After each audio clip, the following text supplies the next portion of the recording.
వీక్షకులందరికీ నమస్కారం. బాలచంద్రారెడ్డి తాజాగా సీనియర్ పోలీస్ అధికారిగా ప్రమోషన్ పొందాడు.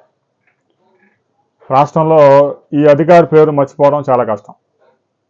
ఎందుకంటే అమరావతి రైతులు అమరావతి నుంచి అరసవెల్లికి పాదయాత్ర ప్రారంభించినప్పుడు బాలచంద్రారెడ్డి అనే పోలీస్ అధికారి రామచంద్రాపురంలో డిఎస్పీగా విధులు నిర్వహిస్తున్నారు. అమరావతి నుంచి పాదయాత్ర చేసుకుంటూ అమరావతి రైతులు రామచంద్రాపురం నియోజకవర్గంలో ప్రవేశించారు.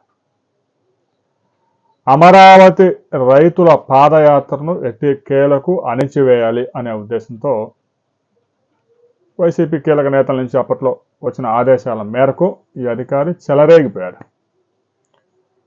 అమరావతి రాజధాని రైతుల మీదే కేసులు పెట్టడంతో పాటు అమరావతి రాజధాని రైతులు పాదయాత్ర చేస్తున్న రైతులందరినీ తీసుకెళ్ళి ఒక ఫంక్షన్ హాల్లో పెట్టి తాళం వేశారు.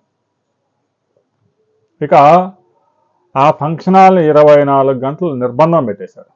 ఎవరైనా లోపలికి వెళ్ళాలంటే ఐడి కార్డు చూపిస్తే తప్ప లోపలికే ఎవరిని వెళ్ళలేదు. ఇక అమరావతి రాజధాని రైతులు తయారు చేసుకున్న ప్రత్యేక రథాన్ని అక్కడ ఓపెన్ ప్లేస్లో ఉంచితే సివిల్ డ్రెస్లో వచ్చి అక్కడ దాంట్లో ఉన్న కంప్యూటర్లో ఉన్నటువంటి హార్డ్ డిస్కులు కూడా పీకిపోయిన మహా మేధావి.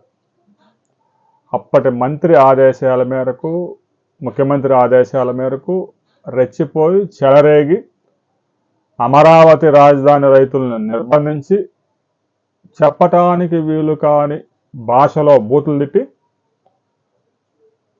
అమరావతి రాజధాని రైతుల పాదయాత్రని రామచంద్రపురంతో ఆగిపోయేలా చేసిన మహా సిన్సియర్ పోలీస్ అధికారి బాలచంద్రారెడ్డి.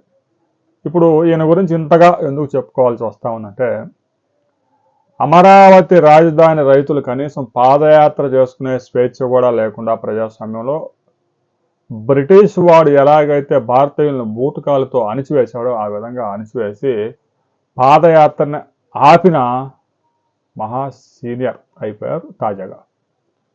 తాజాగా ఈ డిఎస్పీకి అదనపు ఎస్పీగా ప్రమోషన్ ఇచ్చి తిరుపతి క్రైమ్ బ్రాంచ్కి బదిలీ చేశారు. కీలక పదవి అప్పగించింది కూటమి ప్రభుత్వం. అంటే అమరావతి రాజధాని రైతులను ఎవరైతే ఉక్కుపాదంతో తొక్కుకుంటూ వచ్చారో ఆ అధికారులంతా నేడు కీలక పదవుల్లోకి వెళ్ళిపోతూ ఉన్నారు. మరి కూటమి ప్రభుత్వం ఇలా ఎందుకు చేస్తూ ఉంది అనేది ఒకసారి ఆలోచించుకోవాలి.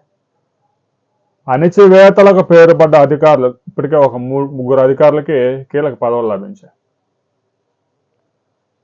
నారా లోకేష్ ప్రస్తుత మంత్రి వైసీపీ అధికారంలో ఉన్నప్పుడు యువగలం పాదయాత్రలో అరాచకం సృష్టించిన డిఎస్పీకి కూడా కీలక పదవి లభించింది. ఈ విధంగా అరాచక అధికారులు కూటమి ప్రభుత్వంలో చెలరేగిపోయి ఇక శాశ్వతంగా మేమే అధికారంలో ఉంటామని కూటమి నేతలు గతంలో మేమే శాశ్వతంగా అధికారంలో ఉంటామని వైసీపీ నేతలు తరచూ చెప్పే మాటలని పోలీసు అధికారులు బాగా చెవికెక్కించుకొని వారు ఏది చెప్తే అది వీళ్ళు రెచ్చిపోయారు. ఆ విధంగా ఒకవైపు అమరావతి రైతులతో పాటుగా రకరకాల అరాచాలకి తెలుగుదేశం పార్టీ నేతల మీద అక్రమ కేసులు పెట్టడం, ఈ విధంగా చేసిన పోలీసు అధికారులకి కూటమి ప్రభుత్వం వచ్చిన తర్వాత మంచి గుర్తింపు లభించింది. తాజాగా బాలచంద్రారెడ్డికి కూడా కీలక పదవి లభించింది. ఆ పదవి కనీసం ఒక 24 గంటల ఉంటుందా లేదా చూడాలి. ఎందుకంటే సోషల్ మీడియాలో పెద్ద ఎత్తున దీని మీద ట్రోలింగ్ నడుస్తూ ఉంది.